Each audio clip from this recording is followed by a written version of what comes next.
I'll be honest with you, I really liked the 2013 remake of The Evil Dead. I was a bit skeptical because the Evil Dead movies are, despite all their flaws, classic cinema and top-notch entertainment. However, after watching the remake, I became a fan. It's well made, well acted, well paced, and it does the smart thing by not trying to directly copy the original and, aside from a few nods here and there, it does its own thing. We start off very slowly with a creepy upside-down shot. Then we get introduced to the main cast. Mia, a drug addict who recently overdosed and almost died, decides to undergo a radical rehab treatment. Accompanied by her best friends, her brother and his girlfriend, she will stay in her family's old cabin in the woods where she will go cold turkey for as long as needed. While they're there, they discover dead rotting rodents ritualistically hanged all over the basement, as well as a weird book. When one of Mia's friends, a curious, bored and angry high school teacher, starts reading the book, an ancient evil appears and Mia gets possessed. Or does she?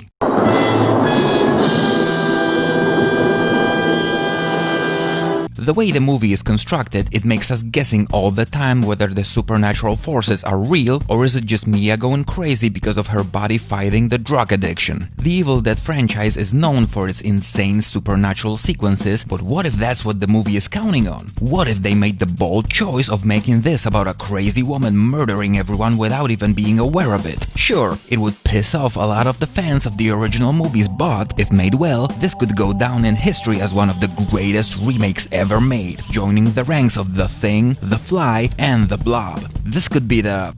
Wait a minute.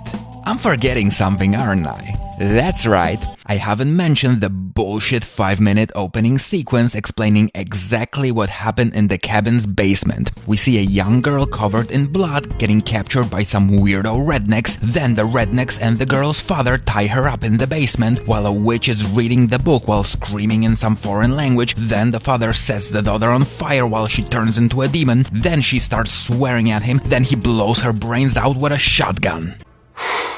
Boy, that escalated quickly. Then the title drops and we get the creepy upside-down shot. Why is that opening sequence bullshit? Because it ruins all the build-up I've mentioned at the start of the video. 5 minutes in, we know what happened in the basement, we know what the book is, and we know what's happening to Mia. We're not interested in the next 30 minutes of the movie because there's no mystery anymore. We're just shouting, "Get on with it!" Yes, get on with it! at the screen and waiting for the insanity to start. Once it starts, the movie gets good again, but until then, we're just bored and frustrated. Who the fuck thought that we needed that opening sequence in the movie? It's obviously a studio interference because not only does it ruin the tension and the pacing, it also has none of the main cast in it, and as soon as it ends, we never see any of these people again. I know exactly why this was done. Studios think that modern audiences have the attention spans of goldfish and that a movie without a dumb, loud, obnoxious set piece at the start will not sell. I'm not saying that they're 100% wrong on this, but fuck me is it annoying. Good movies like this get ruined by producers and executives who are sacrificing art for money. And they don't even know whether they're making more money by adding these unnecessary scenes. They usually base this on 1 or 2 test screenings which comprise maybe of a few hundred people at most. In this particular case, those producers were none other than Sam fucking Raimi and Bruce fucking Campbell. So, Sam, Bruce, here's a message from the bottom of my heart.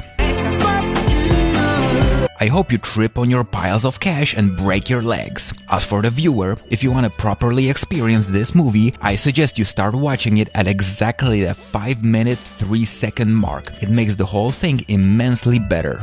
Thank you for watching.